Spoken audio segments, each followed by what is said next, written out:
So this is where we are currently at with our corner cabinet, and ignore to both sides of it. As you can see, we need baseboards still.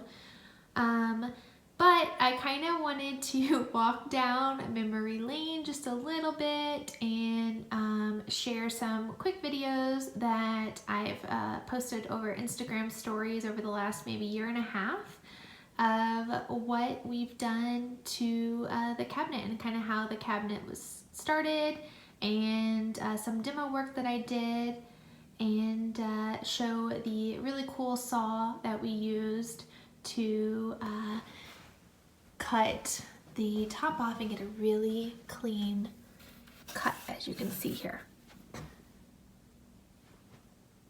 Luke's making breakfast on this Labor Day, and I decided to get busy with this.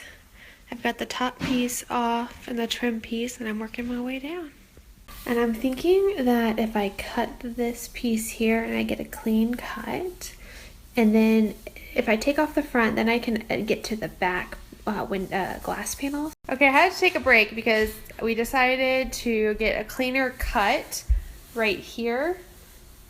Because I want to see if I can live with it or like it, just have the bottom cabinet, and then we went to the pool. But we picked up a new tool. I was cutting that with my jigsaw, which I love jigsaw, but Luke had mentioned that one of these, Luke, what's this called? A pole saw? A double-edged pole saw. Pole saw or pole slaw?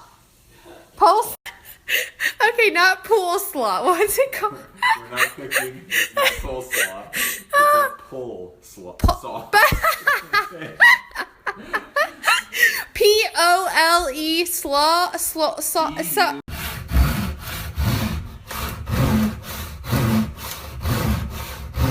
So as you can tell from those previous stories, when I could not figure out what this thing was called, this is a saw we've never used before, and oh my gosh, $20 well spent. This is what it is, okay? Because apparently we can't talk.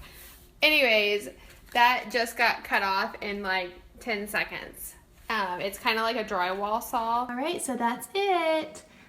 Pick up that saw if you have a project like this, or just think you can use it with other projects. It was really amazing to use, and like I said, it gave us a really nice clean cut.